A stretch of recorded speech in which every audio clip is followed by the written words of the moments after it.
You guys know how passionate I am to see parents discipling their children in the Bible. And while it doesn't have to be complicated, it does have to be intentional. That's why I'm excited to introduce you guys to the Illuminate Bible series from my friends at Lifestone Ministries.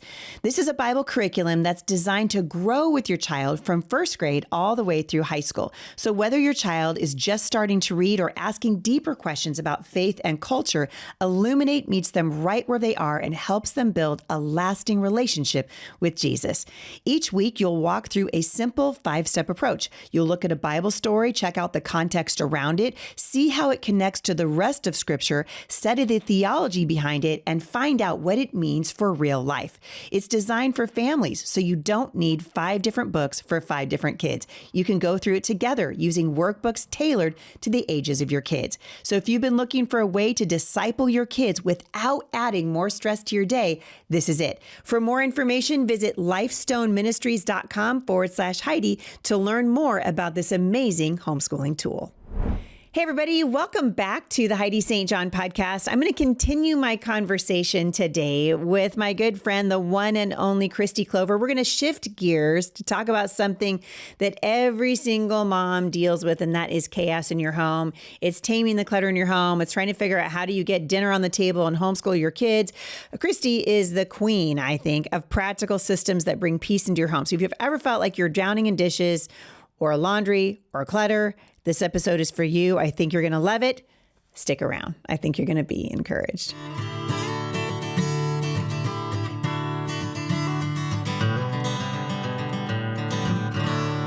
Shout out to our sponsor, the Functional Medical Institute. I love those guys. Check them out at homeschoolhealth.com and be sure and use the coupon code Heidi for 20% off your entire purchase.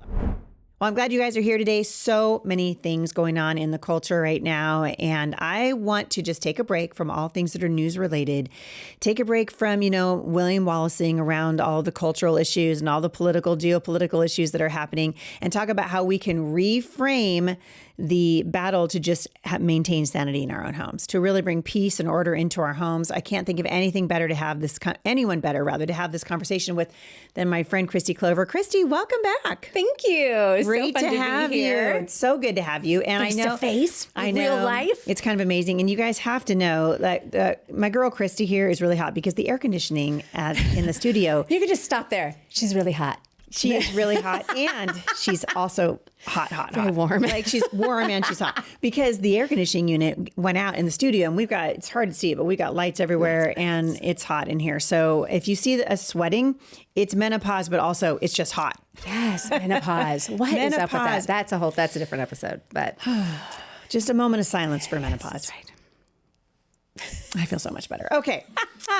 You got a passion to help moms get their homes organized. Really, organized homes bring peace into our homes. Mm-hmm. And I think ultimately that's what we're after. And I want to just jump right into it because a lot of moms, and I meet them at homeschool conferences. I've wrapped up my speaking season. And the stories, even though I've been doing this, speaking thing for 25 years, the stories out on the road never change. Mm-hmm. It's always the same. How do I tame the chaos in my home? How do I get dinner on the table and still homeschool my kids? Why do so many moms feel defeated by clutter and busyness? Because it's a worldwide issue. Yeah. We all because we have living, breathing people in our home that and they just make messes. They do, because nobody cares about it like you do. And maybe, I guess I have one in my house that does care about it probably more than I do. I'm like, stop putting my stuff away. I can't find it. I'm like, I have systems and you're ruining my systems. But there's different seasons for that too. But no, it's just, we have all these other people in our home. And so it's just this dynamic of, people pick things up and put things down and pick things up and put things down and I've been trying to tell my youngest, listen, don't just put it down, put it away. Mm-hmm. When you put it down, it just sits there from that flat surfaces in your home, like the absolute worst, because that's where everybody puts their junk. Yes. It's on the kitchen counter, it's on the table. And sometimes you can't help it. Like when my grandkids are over and there are 15,000 people in my house, You have to surrender to it. You have to let it go. You have to just let it go. But I think a lot of moms feel defeated by it. And we need to sort of shift our mindset, I hope, and this is why I've asked you to come and talk to me about this today, from beyond survival, just surviving this, to really more living intentionally. And you've been talking about this for a long time. I want to know how you got started into sort of coaching and mentoring moms to help them get their sanity back at home. Well, if you went back in time with me to when I was in high school, you would be like, you're going to speak on what? Because I had one clear spot in my room where I could jump to and then get to my bed. Because I was It's like playing lava. Oh, absolutely. I was really good at that game because I lived it. But I think I don't know if this is encouraging or not encouraging, but it wasn't until I'll tell you. I lived in my own space in college that it was my space. Okay, hold on. Yeah. Because it actually is encouraging, because for every mom who's listening to this and you've got that child who is a hurricane and they leave a hurricane in your house, and every time you turn it, like if they're in the car, they're like Pigpen from, Peanuts. And when they get out of the car, all their stuff is left in your car and you can't get them to clean up the room and they leave a mess in the kitchen. I promise you, adulthood tends to start to burn that out of you. Oh, yeah. I mean, and you do just have some messy people. Some people they are messy. They will always be messy. For me personally, it was when I had to live in the space. Like, I didn't live in my room. Other people. Yeah. And so it was, you got the social pressure of I have a roommate. And so when my story kind of goes, we go forward in time, but backwards in time. When we moved to San Diego, I kind of refer to it as my dark days. I had 2 tiny babies. My husband was covering 2 different territories with his sales job. I was home alone in a new, beautiful house. It was beautiful. But they came and they unprofessionally unpacked us, which meant that they ripped open every box and dumped it on the floor. It was really helpful. So helpful. So helpful. But everything that could have gone wrong during that season was going wrong. Like, both my husband and I had emergency surgeries that were unexpected. We had stomach flu going through, we had marriage stress, you name it, we had it going on. In fact, every once in a while I'll be like, that was a really bad season. That was rough. Don't want to do that again. Really bad. And at that phase of my life, I kind of realized I can't control a lot of things happening, but I can start to learn, like, what can I proactively do? And so it kind of started my whole journey of learning how to be organized. So I did write a book called MOM, Master Organizer of Mayhem, and I have these 10 rules in there. I don't follow every rule all the time, but when I am following those rules, it's a guideline. Yes. Yeah. And it changes everything. But what I've really learned is that creating systems, which really start with routines and habits. So if you do it enough, it becomes something that you do without thinking. So when you create these systems, then the world changes. Because what I like to say is, if there's a pile, there's a problem. Yeah. So if you have a pile in the house, you either need a better system or it needs a home. And then here's the kicker. Everyone in your home needs to know where that is. Oh. So that's the problem. That requires participation. Participation. It's fun. So is it though? So fun. Yes. But no, having to make it fun. But no, I've got the 2 extremes. I have one child that could almost be like on the OCD side of keeping things clean. She wants clean surfaces, but she'll do a scoop and dump, so I have to think, where did I lay it last? And open that drawer. And that's was whoosh, right into that one spot. So it doesn't make sense, but the counter looks awesome. So she's the one that when we're having people over, I'm like, just do your thing. Just do it, and I will find it later. I know. I have a daughter like that. Yeah. The scoop and dump. Scoop and dump. So it's like, people be like, that's such a blessing. And it is, but then it's also difficult because when you need to find what you left on the counter. Yeah, I can't find your charging cable.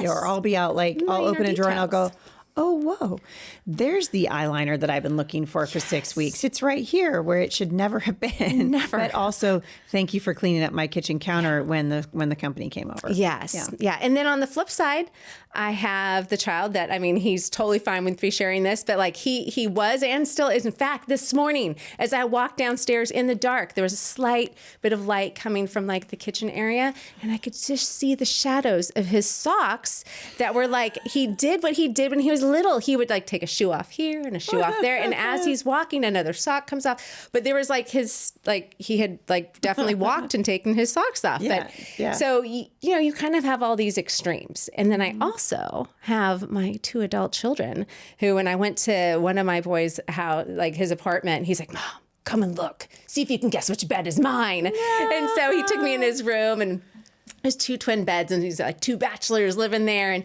and his bed is made, and he's got some folded clothes on it. And I was like, you're doing awesome. So it was just so exciting. Yeah, that they're actually picking it up. Yes. Yeah. It works. And then my oldest, he's married. So I don't know whether or not to give credit to him or to his wonderful wife. Always to his wife. I know. It's kind of the wife. She's pretty amazing. I mean, it's the home, so it's the wife. Yeah. She does an and amazing job. what's really nice is, if you can raise a young man who doesn't make his wife's life harder by the big messes he leaves around the house, then that's a win. Yes. And that is the mentality. Like, again, like we have to get buy-in from everyone. So there has to be a reason. You don't give me a reason, I'm not going to do it. Like my brain, it what was needs your buy-in? simplicity. What's the buy-in that you gave them? So I try to look at it from a blessing standpoint. So when we declutter, we think about how can we let go of things that could bless someone else.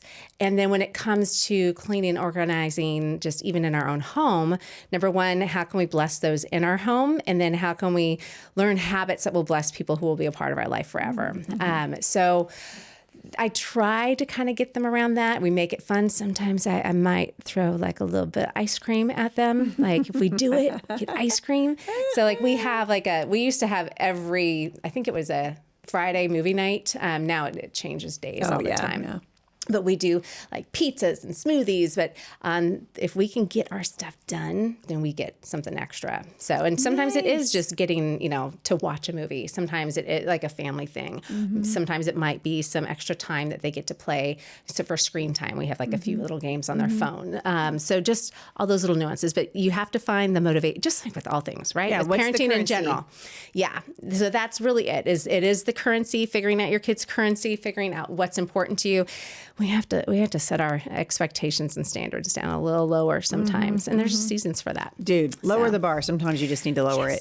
I think last time you were talking about seasons, like hard seasons, and dealing with burnout and dealing with depression and that kind of thing. And I always tell moms, when you're in seasons like that, lower the bar. Oh yeah, like some of these moms are like, oh no, I'm doing it anyway, and the bar is way up here. And their life just isn't cooperating. Yeah. And I'm like, you maybe just not do that. You are known, I think, for these systems, and you've kind of talked about these systems, like these sanity saving systems. Tell me what your top 3 systems might be, like for busy families. I'm going to put you on the spot. Like, top 3 favorite home systems for like the mom who's got a bunch of kids. Well, I would say that what I get asked the most about is always, especially when you probably hear this too, like you have 5 kids, you have 7 kids, it's like laundry and feeding people are usually, and so laundry. So and this is where you're at. Like, laundry, food, and probably clutter. Those are the 3 things that are kind of top. So I would say that when it comes to, we'll do feeding people, you need to get to know your crock pot and love it. Yes. And you need to, here's the hack of all hacks, my friends. So the hack of all hacks is that you want to have a place where you put all of your easy meals, all of them in one place. So when it's dinner time and you think, oh no, I have nothing to make, then you just look, because I can't think of things on the spot. My brain is dead. If like it has been 5 o'clock, my brain is gone. And the thing is that I have blessed my future self and I have stocked my pantry. So in my house, you can always I try to keep cans of chili in there. And so sometimes that's all we have. So we just have the chili. Sometimes there might be a box of cornbread and that kind of comes together. Sometimes there's a salad. But so I have very easy things. I always have marinara sauce. I keep some good staples. But I have a spot where I have written down everything, even the things I don't need a recipe for, like the chili, like spaghetti, like taco night. Like I don't need to know how to make tacos. Like you put the meat in and you but I want to have it on a list so I know that these are my go-to meals. And then I always, when I do my meal planning, I usually give myself, I used to plan these elaborate meals for every day of the week. You're kind of over it. I'm very over it. So over it. And but it is cute though, because you can tell those in the family who who know how to speak my love language because they're like, this is amazing. Mom, you do such a great job. And my husband leads the way. He's like, you kids will never know what it's like, when you leave this house. And what a blessing it is. And so everybody encourages me. So that's key. So any of you listening who aren't the cookers or the bakers in your house, encourage those that do. But that is a big part of it too, is that like I have these go-to meals and I've learned to let go. And my family actually likes the nights that we do like the little mini pizzas and the protein smoothies. Come on. So, and breakfast for dinner. Come on. It's everybody's favorite. Everybody's favorite is breakfast for dinner. Yeah. So that would be the meals side of it. I want to take a moment to say thank you to our sponsor today. Today's show is being sponsored in part by my friends at Give, Send, Go. And it's a pretty amazing partnership because months ago, before I received my medical diagnosis, we had been hoping to partner with this amazing company. And I had no idea that I was going to be on the receiving end of a Give, Send, Go campaign. But I can tell you it's been an incredible blessing for me. And I love what these guys are doing. They are really crowdfunding with a gospel message and sharing the light of Christ and helping us fulfill the mandate in Galatians 6:2, where we are really commanded to bear one another's burdens and in so doing fulfill the law of Christ. One of the things that's awesome about Give, Send, Go is that they have a prayer team that you can join and pray for the campaigns that you see online. So even if you can't give right now, you can pray. There is power in your prayers, and I love what the Lord is doing through the platform at Give, Send, Go. Check them out at givesendgo.com. Now, laundry, I have a whole list of hacks. I have a whole chapter on laundry in the MOM book. Give us some. Yeah, the big thing I would say, especially if you have similar gender and similar sized kids, do their laundry separately. Because I just try to think like my touch time. So I don't want to have to be looking at labels. That's one more thing I don't want to do. So we actually, in our home, the way it works for us is that everyone's assigned a laundry day. And we've actually loosened up on that because we have fewer people and everybody's better at getting their laundry done. But there is natural accountability that comes if it's your day and you're done, because you've got to get your stuff out because the next person's coming. And so we have our laundry day, and I really do try to force myself. It's kind of, I play this weird mental game of folding it right out of the dryer. I try to do that too. Yeah, and because I don't have to iron it. Then you have to iron it. Yeah. I mean, we'll do almost anything to avoid ironing, won't we? Oh, absolutely. Like wear a jacket, or you're like, you don't need to wear the jacket. I'm like, yes, I do. Yes, I do. And I have a little curl. I know it's hot in here. It's hotter than heck in here. And I was just like, take off your jacket. And Kristi's like, oh no, I'll do it. I'm like, I know. But if at the end of this interview, you'll see it's not ironed, but that's okay. The other little silly hack I have with laundry is that I sort by water temperature. And so everything that needs to go on cold, I teach my kids, just wash your stuff on cold. And so they don't even have to sort as often. If they have white stuff, they throw it in with our white stuff. But we just try to do really easy things like mesh bags, because if somebody does need to move laundry, there's nothing worse than having that item like a sweater that's not supposed to go in the dryer. So our rule is if you see a mesh bag, those little lingerie bags, we use that for everything. If it's supposed to be dry cleaned, it goes in the mesh bag and it does not go in the dryer.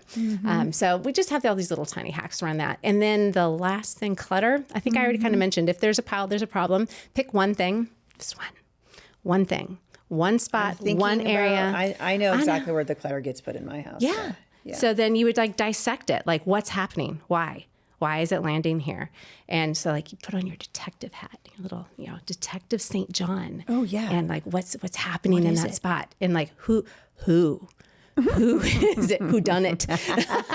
Right? Yes. So that is the question. And so if it is a who done it, then, you've got to figure out like, what are they putting there? Where is it supposed to be? And then they need to practice. So I've actually been doing more and more. One of the chapters in the mom book again is training kids to help. And that's a big thing. Because I know. That is a pet peeve of mine when moms don't train their kids to help. Oh, yes. Why are you not training your children to help you around the house or pick up after themselves? For goodness sake. I know. No, and it's hard. Those are all the gentle moms. Do you want to know one reason why? It goes back to mindset, because everything I'm learning is mindset, is that moms have this need to be needed.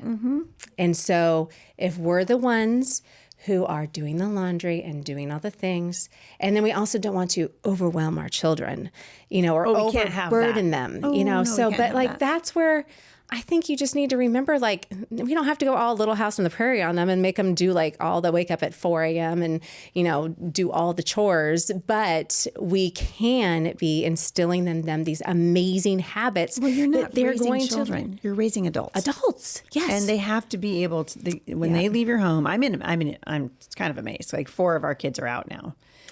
And the 2 that are home are hardly ever home. The 3 that are home, 2 are hardly ever home. I know. I was like, wait a minute, my math is off here. Yes. You're like 4, 2, It's and me. I'm like, I don't actually do math. But but I'm telling you, all of our kids have, as they have moved out, they just keep really nice, beautiful homes. And I'm like, why didn't you do that when you lived with me? because it's theirs. Yeah, There's a reason they it's theirs, and they take pride. And now they in have what pride. they And it's a have. pride of ownership. Yep. It really is. Yeah. And so when mom's telling me, well, I just don't want my kids to, I don't want their whole lives to be about chores. Well, I have a really good friend who, she grew up in a very affluent family, and they had a housekeeper and lived in a gorgeous home on the river here. And she never had to make her bed because when she came home from school at this private school, dinner was ready and her bedroom was cleaned up. The laundry was done. The bed was made. She said it was one of the worst things that ever happened to her because when she got married then and tried to do her own, she couldn't do it. Yeah. She had That'd be hard. no frame of reference for how long it would take or what would be required of her or any of those things. And she said, actually, she told her mom later it was a terrible disservice because her husband was like, So my dream is dead. like you. Yes, I would love that. Yeah, no. Okay. No, your dream should be dead. Just kill it. Okay. It's not good for you. I'll kill it. I do. I will. Full disclosure. Yeah. We do have house cleaners that come every 2 weeks, but my house does not stay clean for 2 weeks. No. So there's definitely areas that I've gotten lazy in. So like, do I clean up my, kitchen counter like right before they come? No. It's sticky. It's going to stay sticky till tomorrow when they get here. My trash is over, but like it has to get cleaned up all the other times. So yeah. Well, I think, there were seasons that we've had housekeepers come and help us. When I was running for Congress, we absolutely. Oh my goodness. Right. We couldn't keep up. And I wasn't even there to give people directions. And so that was the season that we did it. And now, of course, my property taxes are double and I don't have help at all. But the nice thing is, we have systems in place. And I really do think that once you get those things in place, if you'll just, like I keep telling my kids, don't put it down, put it away. Yes. Like when you come in, like the other night I flew home from, I don't know where I was. I can never remember. I got home and it was 12:30 at night.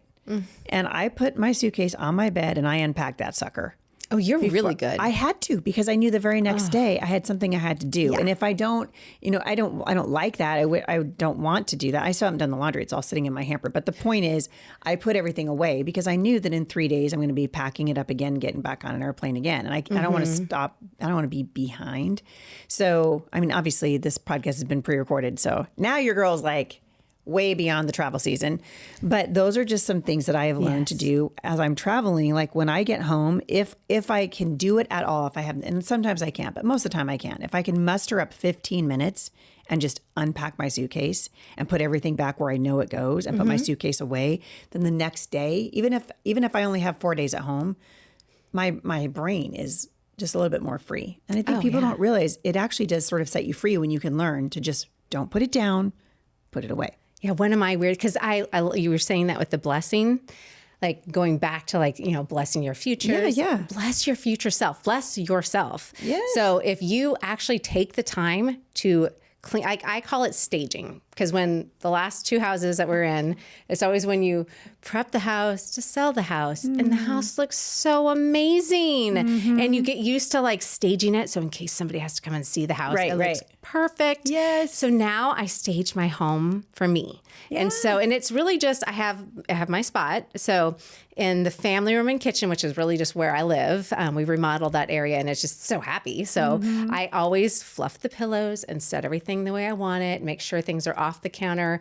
And what's your happy place? it's my happy place. It's your happy place. And so I want it to be beautiful when I come downstairs. So when I come downstairs in the morning, I can go, and I am ready to have a quiet time. And I am ready, so there's just those little nuances. So I'm trying to bless my future self. And so that starts in the evening before. Yep. And I would say this also, because is to not do things the way that we think they're supposed to be done. Because especially In states like Washington and California, where we pay our taxes. And we're saving the planet. You guys are welcome. Yes. You're welcome. I mean, Kristi, we are right there. The reason why the planet is in good shape is because you and I are paying $1 billion in taxes every year. Yes. We're making sure that China can keep their air gray. That's right. So they can keep their air gray because our areas are perfect. Because we pay for it. That's right. You're welcome, everybody. That's right. But I will say that, I mean, we have to work around all the things. But like what I was raised with growing up for the most part in California and before that, Oregon, that, you know, you only run the dishwasher when it's full. But I'm sorry, I need to have clean dishes consistently at the same time. So by creating rhythms, like we start the dishwasher every single night. And in the state of California, we set it on delay because we cannot run any appliances between 4 and 9. What? Between 4 and 9, we pay 3 to 5 times. I think it's 3 times. Shut up. Oh, no, we literally, you come to my house and I will say 4 in the morning and 9? No. 4 p.m. to 9 p.m. You can't run your appliances between 4 and 9? You can. You just pay for it. So get out of town. Do you want to come and hang out with me? Communists. I know. They're communists that it's run so bad. No, we have solar. And I even told my husband, like, don't we have solar? And he's like, that's why. If I can always tell is because we have to pay like something is because we ran something. So like we joke because like when guests come, like, can we do laundry? I'm like, sure, but can we try not to run it between 4 and 9? I'm like, just stick it in there. I will stay up and I will switch your load for you. But that is terrible. I know. Welcome to my world. That's so annoying. It's so fun. See, aren't you all happier? Can't you work better in your home knowing that I am in California and I am having to wait? And what's so funny is California is so badly managed. Oh, yeah. It's just so badly managed. It's like on the verge of bankruptcy. That's not what we're talking about. Okay, let's talk about. We go through all the systems? We did. Yes, we did laundry. We did clutter, and we've done food. Yes. Okay, so now let's talk about homeschooling. Okay. Because it's a whole different thing. How do you organize homeschool spaces without letting them take over the house? Oh my goodness. Okay, so that's kind of my specialty, obviously, because I've talked about it for years. Yes. I laugh because most things online, if you want to look homeschool organization, they're going to sell you a planner. Planners have their place, but think about all the stuff and all the papers. So I'm big. I have like the Clover crate system. So I love teaching people how to put all of their stuff into a crate. But it goes back to the whole touch principle. Like, I don't want to have to touch things a lot. I don't think I ever finished that thought with the laundry. Like, you know, I don't want to have to keep moving it from one place to another. Right, like, I only want to touch things one or two times and then be done with it. So same thing with homeschooling. So you need to think through, what do I need, when and where will it go? So you're kind of problem solving. So you're thinking like, okay, so let's say we use like an IEW or something. Well, I need to know where the teacher binder is. I need to know where the student work is. Right. Do we want to keep an intact folder? Or are we going to tear it apart? Because I tear things apart and I stick it in my crate. And then I don't have to worry about where it is because it's actually been all paced out. So that's what I like teaching people, is how to pace out their school year, and you don't think about it. And so when you say pace it out, what do you mean? I do a little teeny tiny bit of math. And so I usually try to plan for a 34-week school year. And then I take all of our lessons and divide it by that. So I just, figure out, okay, we're going to do about this much math each week.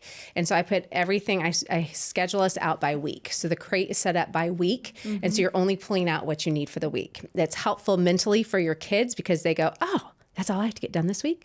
Okay.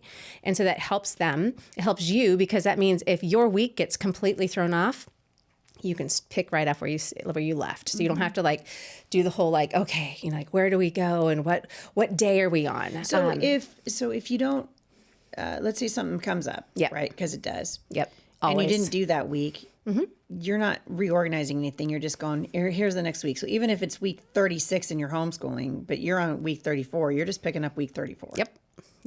So, and every once in a while, and it's funny because it usually hits around week 12 or 13. I do a B week, and that's where. So if I'm doing a curriculum that actually has lists, and let's say I want to skip a few things. What curriculum would that be? My Father's World was one that I did this a lot with. what's the other one? Sunlight. Because I they think it was have sunlight. Yeah. Yeah, so they have different things. And so sometimes when we're getting behind, so like maybe we're, like we're not doing all the read aloud. So then I circle the parts that we've missed. And so week B is we're going to pause. I'm not going to move any further in our crate. So I'm not going to pick up week 13 for math. I'm going to sit and I'm going to just spend that next week just focusing on all the things that kind of got pushed off. We kind of finish it up and clean it up. And it usually tends to be a lighter week. And so we'll plan some fun things, maybe a field trip. So we kind of have this kind of reset week. And then we kind of move back into our weekly schedule. And the beautiful thing is that I had a public school teacher friend early in my homeschooling that she was very concerned when she found out we were going to be homeschooling. Naturally. Very concerned. It's so concerning. It is concerning. I'm so concerned. But when she happened to come, when all of my curriculum came and she wanted to see it, she got so excited for us. And I think that's when she finally thought, oh, this is different than I thought it was. And she leaned in and she's like, Kristi, we never finished the books. We never finished them. I just want you to know we never finished the books. So let's just, everyone, we're gonna take, Kristi and I are gonna take a moment of silence for you guys not having to finish your books. Okay? Finish your books. Okay. Well, I hope you guys are enjoying summer and that you are making the most of every opportunity that God has given you to disciple your little people this summer. Because let's face it, it is more challenging now than it has ever been to train our children in righteousness. And this is why I am very excited to continue my partnership with my friends at Brave Books. And we're going to bring you something special because when you subscribe, you're going to get a copy of my book, The Mouse in the Sea, and also access to Brave Plus, which is the streaming platform that I trust with my own grandkids. Every month, Brave is going to send you a brand new book that's rooted in biblical truth and access to Brave Plus, which is like getting a second subscription for free. It's a wholesome, low stimulating screen time that's going to support your parenting. Check it out and you'll get 20% off your first purchase with the code Heidi20 by going to HeidiBrave.com. That's HEIDI Brave.com. You don't have to finish the book. Rachel Carmen and I were talking about this. Mike Ferris and I have talked about this. Kristi and I are talking about it. I think between us, we probably got 700 years of homeschooling experience, and we're here to tell you, you don't have to finish the book. No. And I wish that someone had told me that when I started homeschooling, because I think I pushed until people were like really close to burning out. Oh yeah, no, I had a friend that when we first all started, I remember, I think I was on year 2 because I was the veteran homeschool mom at that point because all my friends was just starting their first year and it was August and she was trying to finish her Sunlight. And I was like, no, be done. And she goes, but we need to finish this book. And I'm like, I don't think you need to. No, you don't. Yeah. No, just be done. Yeah. But I called HSLDA and it was the greatest thing. My first year of homeschooling, granted, I had a kindergartner and a first grader, but I called them and I'm like, I really want to be done. Like, I was just like, I know that California doesn't have the 180-day rule. I'm like, I would really like to be done. She was like, did your kids learn? I'm like, they learned. And she goes, do you have some samples of their early work and their later work? And I'm like, I do. And she's like, you can be done. And I was like, I can. And it was like the most exciting thing for me. So but every state is different. So you need to know your state laws. But it is amazing. Well, I think we're actually harder on ourselves than the public schools are. I mean, the public school kids, you're already like light years ahead of them. So just be done. There are moms listening to this that feel behind. What advice, what counsel, what encouragement can you give to the mom who always feels like she's behind? That's a great question. I would say, let it go. That's what I was going to say. I mean, read to your children. And that's all you really need. You can learn so much from books. Audiobooks work. If you're in a season, there's some seasons where I'm like, oh, I didn't order that book in time, or I don't have time to read aloud to my kids, but Audible does such a beautiful job of reading to them. Let's go. So we read, we play games, but usually if you're feeling behind, it's like a little warning sign that you're probably trying to do too much, or maybe you're burning out and you need to take a break. So what I like to tell people is that just stop what you're doing and change it up. So with homeschooling, one of my favorite things are clipboards. Clipboards, so crates and clipboards are like, that's my bread and butter. Like that's all you really need. Maybe a bookshelf, but like clipboards are on the go homeschooling. Go outside. Go outside, go under a table, build a fort. If it's like the weather is bad, build a fort, let your kids take a little lantern or flashlight and be under there. Your kids need to mix it up. You need to mix it up. And you know what? It's okay. Like history and science, it's okay. We're going to repeat these things over and over again. Over and over and over. And over. And with most other curriculums, with the stair-stepping like language arts and math, they're going to start back pretty basic at the beginning of each year. So if you get to, if there's 130 lessons or 180 lessons or whatever it is in your math book, if you get to 100, you're going to be amazed. You're going to start, even if you just go to the next level and you look, those first 2 months are nothing but review. They're all review. It's just nothing but review. And yet these, we just feel this need. I don't know if it's because we're trying to impress somebody. I don't know why we're doing it, but we feel the need to get all the way to the end. And I am so with you. I'm just like, you guys just put it down, enjoy your kids. Yes. Enjoy your kids. And I think, I had enough years because I've got everybody graduated now. Six are graduated, so everybody but one. I was like, wow. Yeah, because I thought our girls are what's close. really amazing is most of my friends are done and haven't been done for years. They've been done for years. I know. I mean, if I only had I have two an kids, 11-year-old in the house and a married son. If I had only done two, I'd be 15 years plus done. But I'm still doing it. Yeah, I'll be doing Savannah it with you. was almost 20 when my last baby was born. That's amazing. Yes. That's right, because I just saw a post that she's in her 30s, right? Yeah, she's 34. Oh my gosh. Mm-hmm. That's amazing. Yeah, so I have a 34-year-old and a 14-year-old. 20 years. That's amazing. And honestly, I mean, my audience is familiar with me saying this. I'm tired. Oh yeah. Oh. I mean, I've been homeschooling now. I feel like I'm 197 years old in homeschool years. Yeah. Yeah, it's like dog years. It really is a thing. But multiplied. Yeah. No, it is. It's a thing. And I'm learning anyone can start strong. It's very hard to finish strong. And I hope you guys are listening to Kristi today, because I really do think if you can pace yourself, if you can not feel like you have to get to the end of every book that you read, if you can give yourself breathing room, you will finish strong. Yes. For me, the finishing strong piece is it's more related to the fact that I'm just physically tired, and I've been doing this for so long time. And you get to learn it over and over again. And I'm doing it again.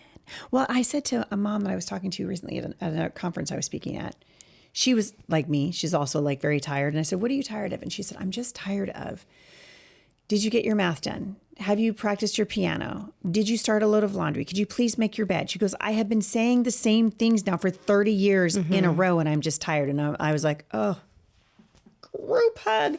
I know. And yet we wouldn't have it any other way. I wouldn't not have had my seventh child in my 40s. I'm so happy that I have her, and I love her. I love her to death. And I love, my oldest grandson's he's 12. It's crazy. That's amazing. So our family's just exponentially, gotten bigger and bigger and bigger. And I think the key to finishing strong is simplifying. Just simplify. Focus on relationships, and never, never, never let academics take precedence over relationships with your kids. Do you agree? Oh, absolutely. And I would say, along with simplifying, it's being intentional about what you're choosing to do, because one of my favorite tips to give people in the homeschool community is the power of the X, my friends, the power of the X. And that is, we have the choice of whether or not to read that book, whether or not to do that lesson. And there's sometimes just some lessons that we don't get to. And maybe we only do, okay, I'm like, if Andrew Purdois is listening, just cover your ears. Andrew, this is a good time for you to turn off the show. I know he's listening, so Andrew, just turn off. I love Andrew. I know, he's so great. But there was one year where we did 4 weeks of our IEW, and you know what? We lived. And my oldest son, it was with my oldest son, and he is a writing genius. Yep. That's what he does for a profession. He is a genius writer.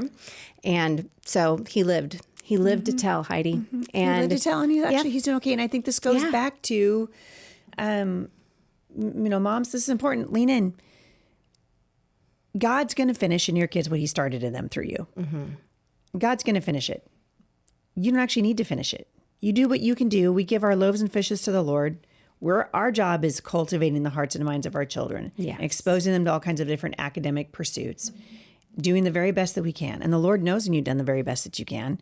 And then you leave the rest up to him. And it's amazing what he'll do. Oh, yeah. Well, and I think the other thing that's a big deal is think about yourself.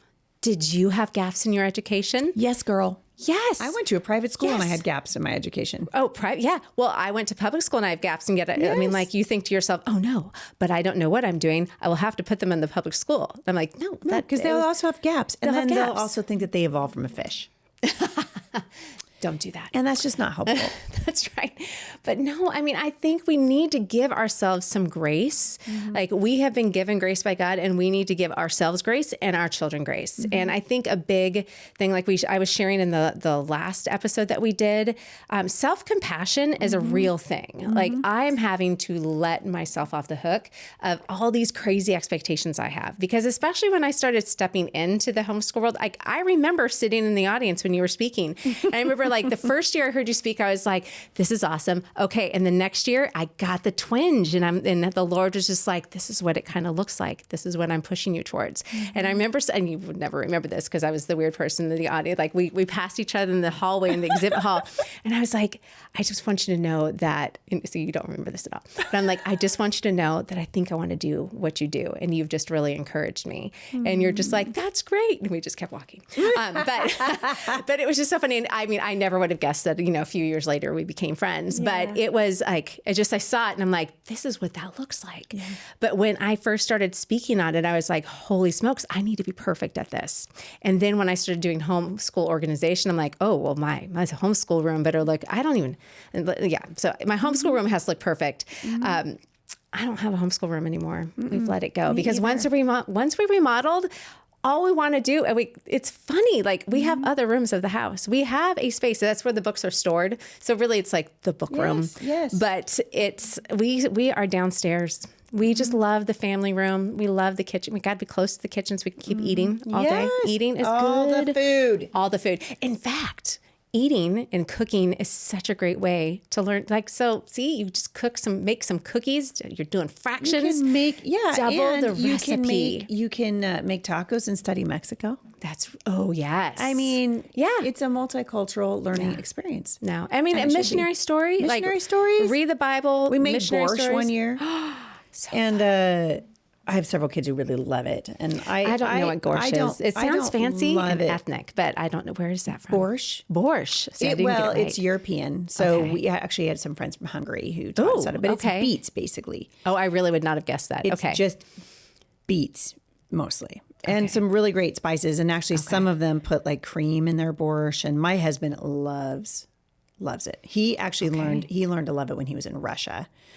And so he sounds Russian. Yes. He learned to love it when he was in Russia. And then my friends from Hungary were like, everyone over there, everyone eats borscht. And then my one of my daughters, Sydney, is really good at making it. Actually, I don't do as much cooking as I used to because I have so many people in my house that cook now. Well. Yeah. And they make wonderful, amazing meals. And Summer was telling me the other day, and I thought this was so interesting. She said that one of her very favorite memories of growing up, and I've heard this from all of my kids as they've left the house for sure, they loved mealtime. That I really did. It was important to our family, partly because, we were broke and couldn't eat out. So there's that. But it was really important to me that we had mealtime together. And I mean, we would set a beautiful table, candles almost every night, candles and placemats. And even if it was paper plates, we set the table so that when Dad came home from work, he had 7 children that were just really excited to see him, and also dinner in the crock pot, and it's ready. They weren't necessarily gourmet meals, but it was life-changing for my kids. And they always felt like we had more than enough because crock pot. And it was almost always just healthy food that we ate. That's so great. And it turns out that was more meaningful to them than any math or science lesson that I ever taught. Yeah. No, it is amazing. And I mean, because Steve traveled a ton for like 20 something years of our marriage. So, I mean, even now I wonder, I'm like, wow, my younger kids are going to have such a different upbringing because he's home. Yep. And mine too, for different reasons. But I do think the younger ones for sure have just I'm raising Sailor. I mean, 20 years after Savannah in a very, very, I'm different. Our house is different. It's just different. Do your older kids ever like make comments about? Oh yeah. Like, Off why all the don't time. you do? We never got to do that. Yeah. Like I get that all the time. I mostly hear that. But what's interesting is I hear from Sailor who would say, you know, she wishes that she had what they had because they had more of me. Yeah. Because everybody was home. And I mean, I had to throw myself at it to school 7 children. I had to throw myself into it. And I mean, we did all the things. We started homeschool cooperatives. I did, you know, all the lessons, all the things that were on the walls. I did work boxes for many, many years, kind of like your crate system. I did those things for a long time. Well, Sailor is having a completely different experience. A lot of her school is done right here at the Homeschool Resource Center. And then what we do at home is sort of truncated, you know, truncated a little bit. And she, I mean, I think if she had her druthers, she would have wanted to be in the first batch. But the first batch is always telling me, man, Sailor gets to travel. Sailor, you've done this with mom. I Do you know mom and dad never took us out. Like we stopped at a coffee shop, you know, not that long ago, and she got what she wanted. Well, dude, when I had 7 kids at home, first of all, you're not going to an old coffee shop, okay? We're not doing that. If we go through anything, we're going to go through Wendy's and everybody's going to split a hamburger. We just didn't, there was no bandwidth. There's too many of them. And so Sailor's just getting a completely different experience. Oh, yeah. And I think moms, when that's your season of life, you really have to just lean into it because the Lord knew. He did. And again, it goes back to that self-compassion. Yes. Like we don't have to have a cookie cutter experience for each kid. You know, like God's going to give us what we need for each season, and he's going to give our kids what they need for each season too. So I think that's what's really important for families to remember is that it doesn't have to look like it did at the beginning. Let yourself and it doesn't have to look like it does at the end. And we play this game. It's again, those lies that creep in, like I'm not doing enough. Yes. Or like, I know I am a failure. Or why did we think all that these 20 things. years would go by and we wouldn't change? Right. Oh yeah. Like, why did we think that 20 years, Jay and I are going to celebrate our 36th anniversary here in a couple of weeks. Awesome. Why did we think that 36 years would go by Yeah. and we wouldn't change? Like we're different people. We have a different season of life that we're in. Our lives look different. Our jobs look different. Everything is different, you know? And so I think moms especially, man, you guys, we got to give ourselves a little bit more grace than this.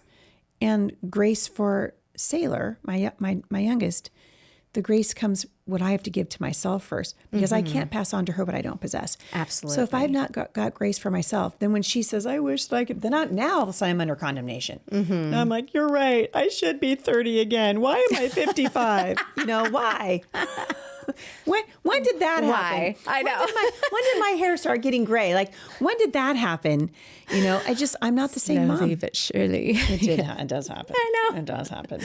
And really, there's nothing you can do about it. I want to switch. We've got about 10 minutes left, and I want to make there's a couple things I want to because your wisdom is always so refreshing. We talked a minute ago about just family culture and having a sort of heart level order in your home. And there's lots of moms who are struggling. They don't have their kids. Like I'm a huge fan of chore charts. Yes. And assigning kids to things. How can moms disciple their kids in responsibility for one thing and work ethic? 2 really important things. Well, you can do both of those things at home. That's the thing. I mean, because a lot of people think, oh, they'll learn work ethic on the job. Yeah. But it starts by watching you, watching your husband, or, you know, if it's a male listening, then your wife. But it comes from modeling it first. So how are we taking responsibility for the roles that we've been given? You know, how are we, you know, like, so learning, we can learn how to get things done more efficiently. Yes. And I will say that if it's too hard and if you're really struggling, then don't do it that way anymore. Yep. Like if it's not working, don't do it. just abandon it. Do something different. Yeah. Totally. I mean, I'm like, so you ruined me in that I can't just hire maids all day long. Darn it. Shoot. I know. I think in some ways, like it actually might be helpful for the mom, but at the end of the day, we need to be teaching our children. No, absolutely. And if we can't teach our kids, then what we've done is you talked about just a while ago, we talked about what it looks like to bless our future selves. Well, what we're trying to do in training our children is to bless their future selves. Yes. And to bless their future spouses. Yes. I want them to be great parents and great spouses. Because you're raising parents for your grandchildren. I mean, that's what you're doing. Oh, yeah. No, and all of my kids learn how to care for the home in all the different facets. So, I mean, some people make fancy lists, be like, okay, they've learned how to scrub a toilet, you know, like, but it just comes from, you know, somebody missed. So guess what? The toilet needs to be cleaned, you know, like all of those little nuances, but you can make chore systems. I kind of look at what needs to get done. So we have, or what do I not like doing? So dishes and trash are two for me. So we have a system for that. So everybody has a different, like we literally, one person takes one trash out, another person takes another trash, and the other one's on recycling. Because I live in California. We get to separate all our stuff. Yes. But when we are talking about dishes, we have 3 kids in the house. So we have a 3-person rotation. So each week we rotate. I know some people do it by day. You got to find the right rhythm. I can't remember what I did yesterday. So, and if we're tired, then like you're yawning, we're tired. Dude, it's hot in here. I'm trying not to fall asleep. It's very hot. And it's not because you're boring. It's because I literally think we might slip into a coma. No, it's so hot. So what I do is power of the whiteboard. Okay, so we got the X, my friends. We have the whiteboard. So because we have 500 in our house after homeschooling for so many years. So I have a tiny one, and I take a Sharpie and I write down dirty dishes, clean dishes, and counters and food. So that's our rotation. Someone's responsible one week for doing all of their dirty dishes. Now everyone is responsible for doing their own. And the beauty of when we rotate regularly is that you know how it feels when you get stuck doing other people's dishes, and it makes you more responsible to do it for someone else. Yes. So then we have someone who's putting away all the clean dishes. So that includes when they get up in the morning, they're emptying their delayed at 9 p.m. that has been washed, but they wake up to a clean dishwasher. So every morning we have a dishwasher that has clean dishes in it. I mean, like there are the few occasions we don't.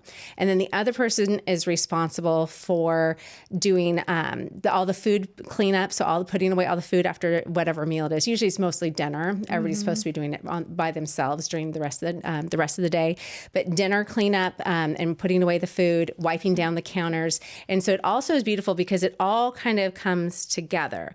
Like you can't do counters if you've got dishes everywhere. So everyone's really working together as a team. And so we have this team ethic, coming into play as well, without the whistles, without, like all the swearing that happens on a normal team sport. So we are Team Clover in our home. But my whiteboard, I write that in Sharpie, and then I just have a dry erase pen that I write. And just on Mondays, I rotate everyone's name. And so it's interesting. So we've tried all different kinds of things. Over the years. And you got to find what works. And I feel like when you do something, if it doesn't work, like what worked one year might not work for you the next year, because dynamics in your family change, and it's actually okay to change it up. Yes. And I think that freedom to just be like, hey, so like for a while, we did like the weekly thing worked. And then I can't remember what happened. Somebody got a job or something. I don't know what happened. Yeah. But I went to, and my kids were horrified at first and they were pretty mad at me, but I went to, this is your month. Yes. No, and you can do a month. This is your month. Yeah. Like March is your month for dirty dishes, and March is your month to make sure that the laundry gets run through, because that's how we did it with so many kids. It was just like everybody had a laundry basket, and we would start, and that got delivered to people's bedrooms. Okay. So it was out of my laundry room that way. And because there's too many people rotating in and out, but it was a month's worth. And then I only had to think about it once a month because I just couldn't. And and I just think I love, because it doesn't so much matter the timing. What matters is you have a system in place. Yes. And everybody's getting a turn. Yes. Everybody gets a turn. And if one system doesn't work, then tweak it. And so don't be afraid of the tweak. Yeah. So that's really key, I think, is not being afraid. I mean, I ask for people. So we were talking about in the last episode, the importance of community and conversation and talking to other people. Ask people, what are your easy meals? Yes. And what are you doing for XYZ? If something's broken in your home, I bet you somebody else might have a solution you can try. Like I have tried some people's systems and they don't work at all. And that's okay, because it works for their unique system and their unique family. And I need something to work for my unique family. Yes. And I will say with my whiteboard, a little bit of Windex takes the Sharpie off. So if you need to change your system, just use the Windex or get another, just move on to a new whiteboard. Whiteboards. So I do too. Whiteboards are like, I feel like every homeschool mom needs a couple things. You need a label maker. Yes, because it makes you happy. Just label makers. It's like a label, and you need a laminator. I mean, I literally just felt that when you said it. No, everyone needs a label maker. Label maker's like, my husband gave me a label maker for Christmas, and I'm like, that is so sexy. Thank you so much. So Get me amazing. a label maker. Yes. Yeah, and laminators. Oh, yeah. Label makers and laminators. I had a season, Kristi, I'm not kidding, where I was laminating everything. Everything. No, I know. Everything I've had was those being seasons. laminated because I did schedules for my kids. So every day, they had their own little schedule, and I penciled in. There was a master schedule, and then there was my schedule, and I penciled in when they had like 20 minutes just with me. When you're rotating around that many kids, as you know, I mean, there had to be order, or there was just going to be chaos. Oh yeah, and I didn't want that, so everything got laminated. And then we put whiteboards up. Whiteboard in my kitchen, whiteboard in the family room. And we kind of knew, here's the routine. And it was fabulous. So good. I know we have a big old whiteboard in my pantry. All these organization tools. There's all these little things. So like in the pantry, everybody knows my husband's trying to get me to go techie. He's like, just put it. And I'm like, but not everybody has access to my list on my phone. And if they use all the peanut butter, they go write it down on the whiteboard. Yes. So when you kill the peanut butter, done. Write down peanut butter on the whiteboard. And half the time it's me across the room going, somebody write down, we need this, because I realize it. And I don't know about you, but like I laugh because I can remember things downstairs, but if I realize I'm out of mascara, I'm out of shampoo, like it doesn't transfer from my bedroom downstairs because there's so many millions of thoughts I've had between. I mean, this is actually terrible. Yeah. But when I just did this yesterday. I'm, out of mascara. And I just got on Amazon and I was just like, just order it now. I'm just going to order it now. And then in 2 days, it's going to show up. And then I can't it's very nice. think about it anymore. And also it was only $3.99. Oh, yeah. Oh, I want to add to our list sticky notes. Sticky notes. The really super sticky notes. Yeah, the ones that actually stick. The super sticky. Like they actually call them super stickies, and I love them. There's a different kind. Yeah. Well, Post-it Note has just the regular ones, and they have super stickies, and I love super stickies. Oh, that's so fun. I love them. What do you use them for? I use them for everything. Oh, yeah. So, but you have to be careful because like I try not to, like if the to-dos go on a sticky, then it needs to actually get moved by the end of the day. So I had to have rules for myself with the stickies because I like the stickies because I don't know if it's my ADHD or my creative brain or whatever it is, but I have 500 million thoughts going through my head all the time. That just makes you a woman. It does. I know. That just makes you a woman. Like, I feel like we're like a computer. Like right now, 1, 2, 3, 4, 5, 6, 7, 8, 9, 10, 11. I have 12 tabs open. Oh, that's good. Mine, on my computer. And I think we're like that. I think women are like that. Yes. Yeah. My husband tends to have and this is no shade on him, because I think the thing that's amazing about men, and they're really different. Jay and I just we just did a whole workshop together about the difference between men and women. And there is a biological reality in men where they literally, they cannot multitask. It's just, I can't remember what the term for it was, but it's scientifically proven that they have to put their energy in a max of 2 things. Yeah. And that makes them amazing at whatever it is that they're doing. Because Jay's always like, how are you able to think about all the other things? And I'm like, I don't know how not to do that. Yeah. Like my everything is connected to everything. And men can actually verifiably be thinking about nothing. Nothing. They have a nothing box. They have a nothing box, which is... I know. I'll be like, amazing. What do you think about nothing? I used to get offended, but now I know. Now I'm like, oh, okay, that's amazing. I want in the box. I want in the box, and you don't have it. You can't. No. You could not force yourself into the nothing box. The Farrells have the book about like women are like spaghetti and men are like waffles. Yes, and yes. They have their little boxes, and then women, I just like. No, it's so true. We're just like everything's connected to everything else, and that's what makes you great at homeschooling, and that's what makes your husband really good at that one subject or whatever he's doing. One thing. And I mean, I'm thankful for my husband, because when he decides to focus on the one thing, it's done really well, and I love it when his focus is on me. Okay. Because he's doing the one thing really well. Yeah. But so like that's what makes them great. In my noodle, you did ask, what do I do with the sticky notes? Yes. So what I do with them is they can be all different things. So I keep them upstairs I keep them kind of everywhere because I always need to be able to write something down, and then I hold it in my hand and I take it downstairs. So I remember past the shoes, the socks, the laundry, all the things that I'm going to need to do. You give them a homeschool mama cookie, right? Right. I know. And then I put my little sticky note where it needs to go. But I also use sticky notes when I organize because whether I'm categorizing, because you got to get organized, you got to categorize. You want things together. But so when I'm organizing, oftentimes I'll put my little sticky note for, like I just did my bathroom. I just decluttered my bathroom.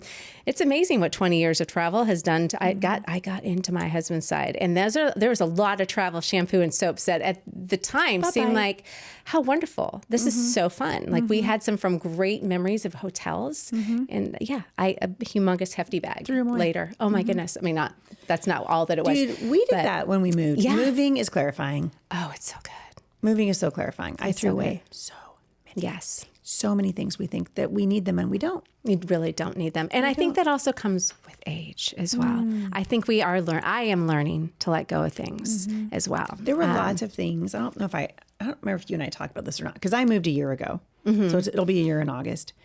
And we'd lived in that house with Jay's mom and dad, right, for 15 years, all seven of our children. We lived there when dad went home to be with the Lord. We had so many memories, and it was a big house, like 6,000 square feet. It's a huge house. Wow. Yeah. And we downsized, right? And I'm telling you, I had all these homeschool things that I thought my kids would want. They don't want them. Yes. I was like trying to give, and it was good stuff too. And I'm like, I invested money in this. At first I was offended, and then I was like, Heidi, let it go. Yeah. Let it go. So I gave almost all of those homeschool. I mean, I probably got rid of probably 60% of my books, which was really painful. Because I mean, we had a nice big library at the last house, and we don't have that at this one. And so I knew I didn't have room for it. But you know what happened after that stuff was gone? Freedom. You feel so good. Yeah, you know what happened after that stuff was gone? Nothing. I'm fine. Nothing happened. Right. I didn't have a nervous breakdown. I don't feel bad about it.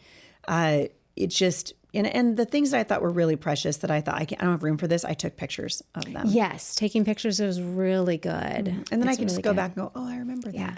So morbid thing when it comes to organizing. Yes. Is that when my grandma died, and then when my uncle died, and then I had all these back to, and then my dad passed away. Yeah, because you were an only child. So I was an only child. You're the only person to take care of it. The only person. Yes. Yes. That was fun. Not fun. Not fun. But what you realize is people hold on to things. Because my grandma was so big. She's like, Kristi, you know what's a value. Don't let your dad and your uncle just throw everything away. They're just going to throw everything away. And my grandma was a hoarder. So I'm like, okay. But she's just like, I trust you. You know what's valuable. And so I went through Was it valuable? No.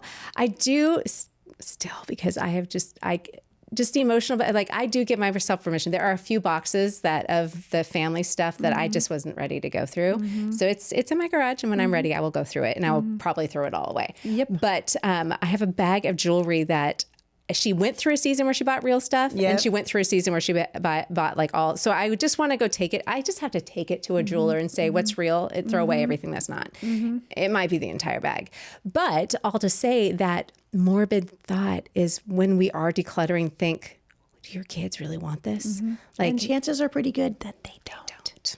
No, they do not. And you're kind of, my friend Connie is reading a book. I don't know if you follow Connie Albers online. Oh, I love Connie. Yeah. Okay, so she was just talking about this decluttering. It's a death declutter or something. Do you know what heard I'm of talking this. about? I've heard. I have not done a deep dive into it, but I've that's heard what of it. Is that what it means? That is, yes, and that's what she's doing, and she's not planning on dying, anytime soon. That's hysterical. Right. I'm gonna look it up because I'm gonna tell you what it is because Connie, I've heard it, and I was like, ooh, what Connie is this? Shout out, and I'll give everybody the book because she's been talking about it.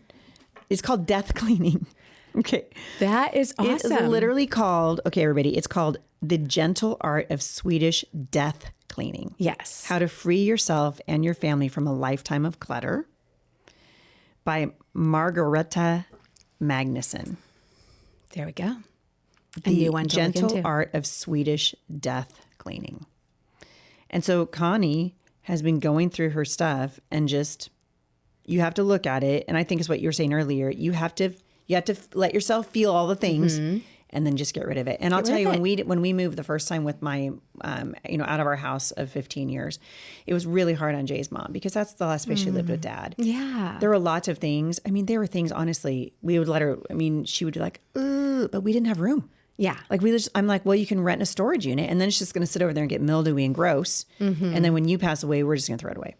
Or you can look at it. We can talk about it. We can take a picture of it and then you can. Yeah. And once we did it, it was painful for a little while, but then it's just freeing.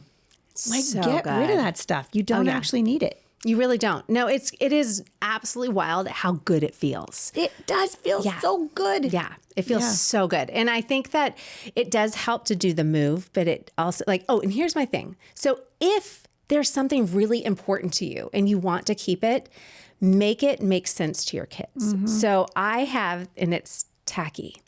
It is this green bowl, but my grandma always kept Christmas candy in there. Okay, I'm gonna take a picture of my green bowl. I bet it's pretty too. Is it glass? Yes. So I have. I also like that have, rounded, like kind of weird. Yes. I'm gonna send a Okay. picture of mine to you. I have the same thing. I have a glass, but it's so attached to a memory for me, like a core memory. Mm-hmm. And now, so my grandkids call me Mamsie. And that little jar, which is kept up, it's very, very pretty. And I'm actually not very attached to very many things, but if that breaks, I'm going to cry. So my grandkids call me Mamsie, and it's full of Mamsie Pops. That's okay. It's kind of, my mother-in-law has a duck cookie jar, and they call them duck cookies. Yes, right. So my grands come over and like, can I have a Mamsie Pop? And so they know where my grandmother's jar. So that would be their great grandmother, right?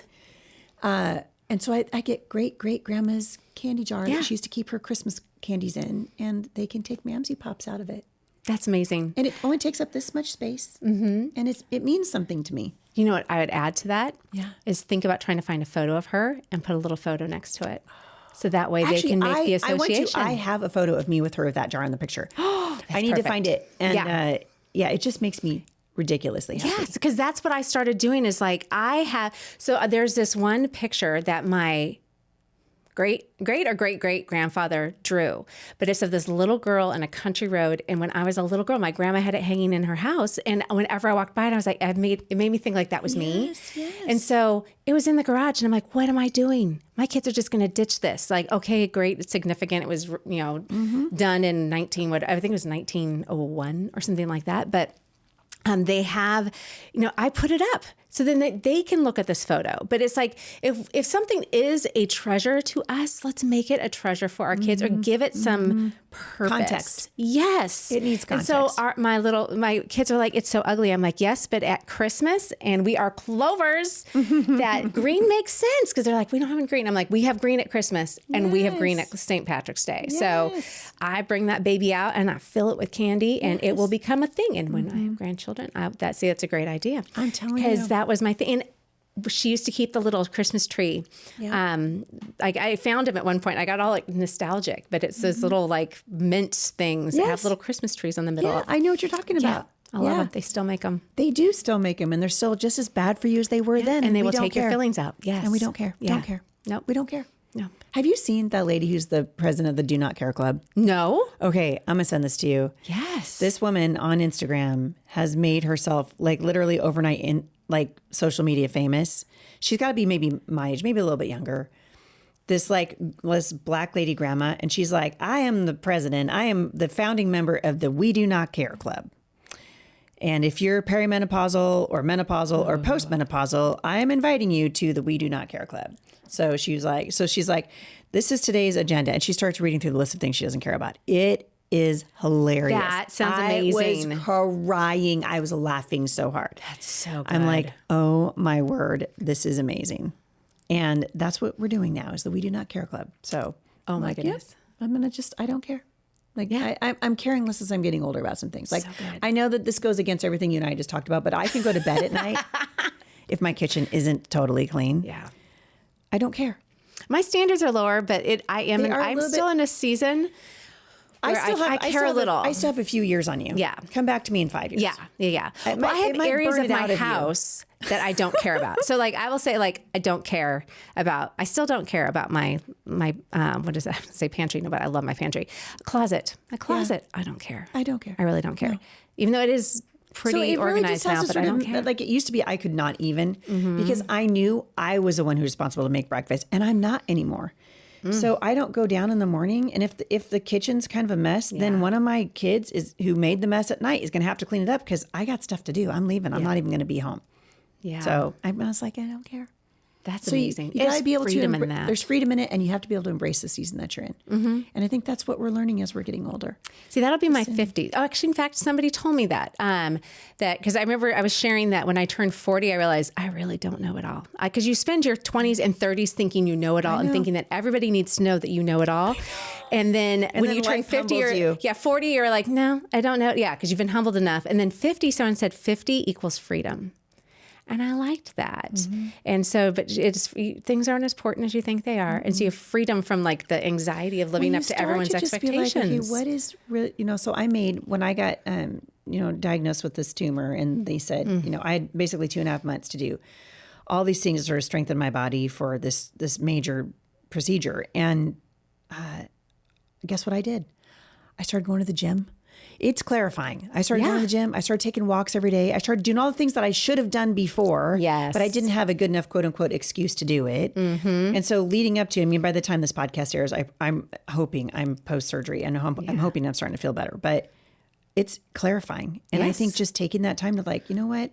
I have to go to the gym and and there wasn't dinner on the table and I don't care. Yeah. Like, I'm going to go to the gym. They're big enough they can take care of themselves. Yeah. But you're also learning what to care about. Yes. Because all the things that we neglect, it is really crazy. It's so clarifying. Like, you reach this point in life and you realize all the things we have spun our wheels caring about that doesn't do anything for anyone, that we poured so much energy into, and yet we neglected all these other things that we should have been pouring energy. But yeah, both my husband and I, we work out more than we have ever worked out in our lives, except for maybe like when we were in college and like we were on sports teams. You realize if you don't work out, you're going to die. That's clarifying also. You also realize how quickly like you start to lose muscle mass. Oh, and you my start, like, word. It's very, this happens really fast. Yes. I don't know where I was just a couple of months ago on an airplane, of course. And I couldn't lift.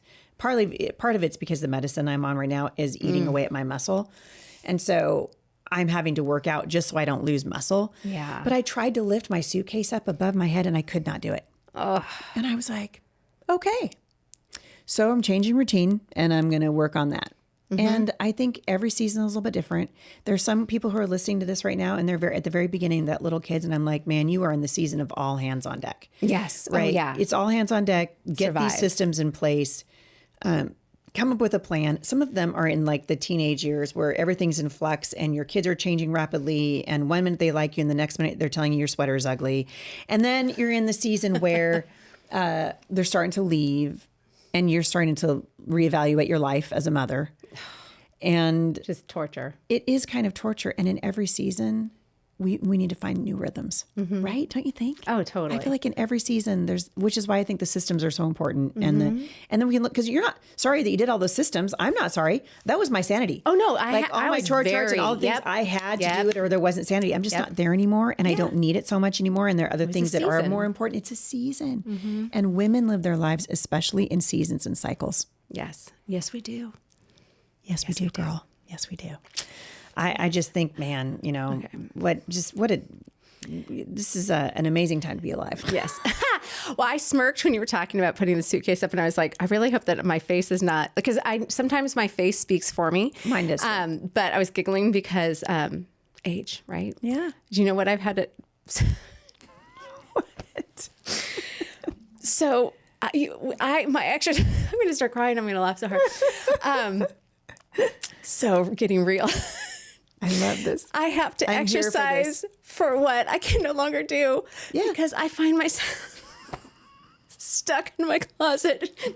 You can't get your shirt. I can't over. do this. Yeah. I can't. Is it your shoulders are hurting you? My shoulder. Yeah, I'm telling you. So bad. I understand. No, I literally, okay, so boys, but women, like sports bras, they make them with a zipper in front. And I'm like, God bless whoever came up with it.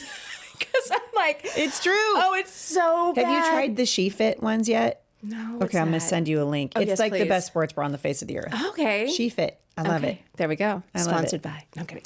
Soon to be sponsored by. So No, good. but, like, I had But it to also laugh. zips in the front.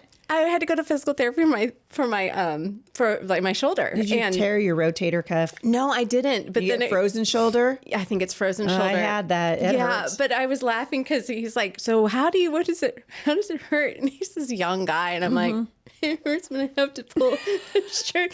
And I remember one time I was literally stuck in my closet, and then you're laughing so hard. I know. You can't get out. And the worst is when you're in a fitting room and you really, you need to get out of the clothes at that point. You need to. But like in my closet, I was laughing so hard, and my daughter's outside, and I'm like, oh honey, like just wait. But she's like, do you need help? And I'm like, no. You know what you have to do? Give me a minute. You have to lean over. I learned this when I had frozen shoulder. Okay. So the idea is, everyone's watching. You lean over like this, and you like just like this. You just let your arm move a little bit, and then just let it move. Oh, it lubricates the joint.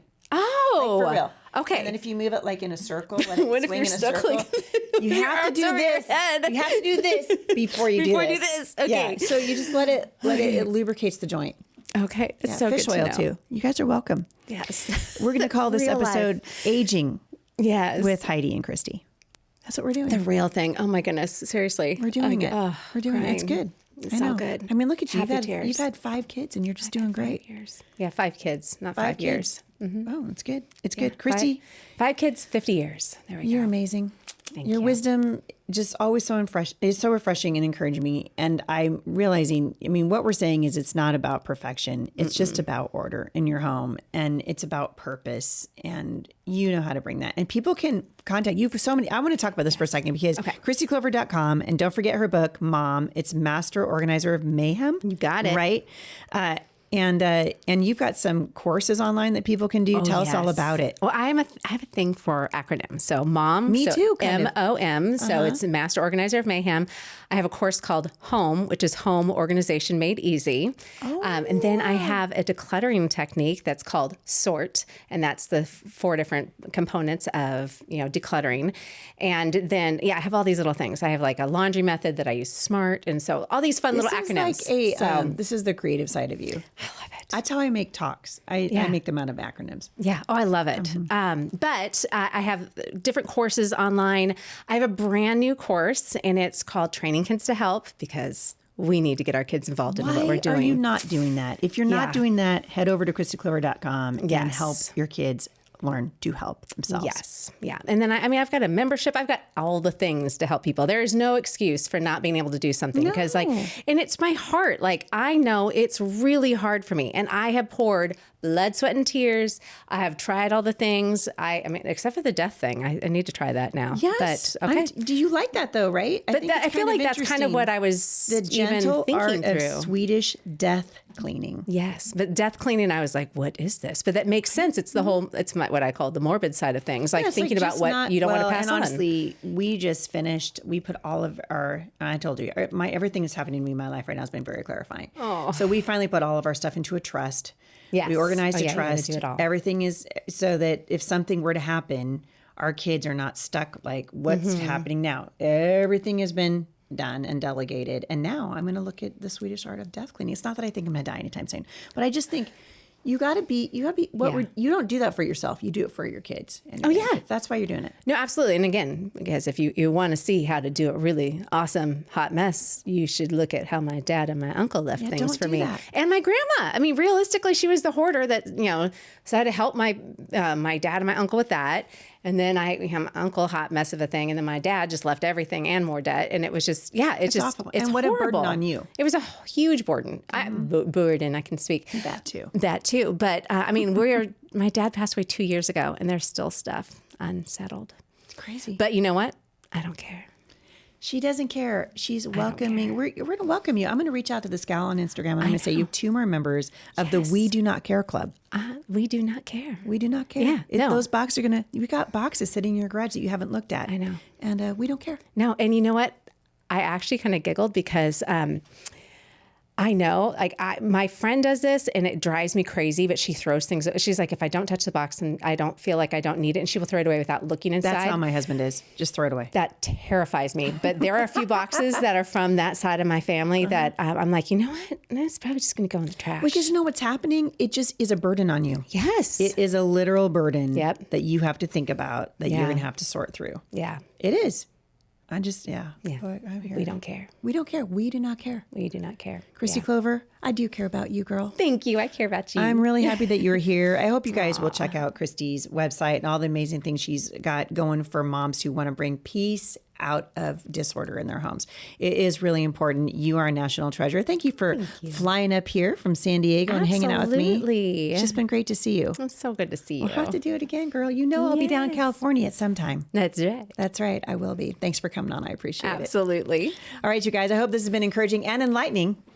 And obviously, we shared maybe a little bit more than we were planning on sharing. So I hope you can. This is kind of what we're like at dinner as well. So this is just kind of how it is. Our text stream. Our text streams. It's like a stream of consciousness is actually what it is. But I hope this has been encouraging for you. It's been encouraging for me. You guys remember, peace in your home begins with peace in your heart. And that's really what this is all about. And I hope that it's just been a blessing to, I hope you've laughed.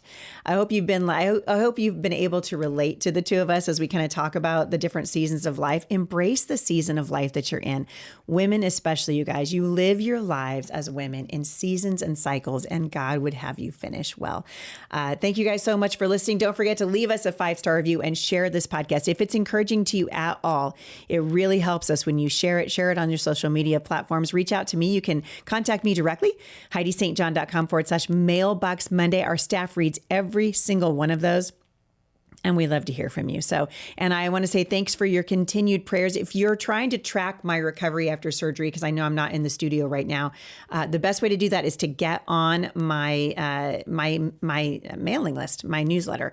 And Melissa is keeping that up for me during the summer. We've got some guest writers on there, really great things happening. So I hope you guys will check that out, and we'll keep you posted. All right. Thank you guys so much for listening. Love your people well today. And I'll see you right back here again at the intersection of faith and culture.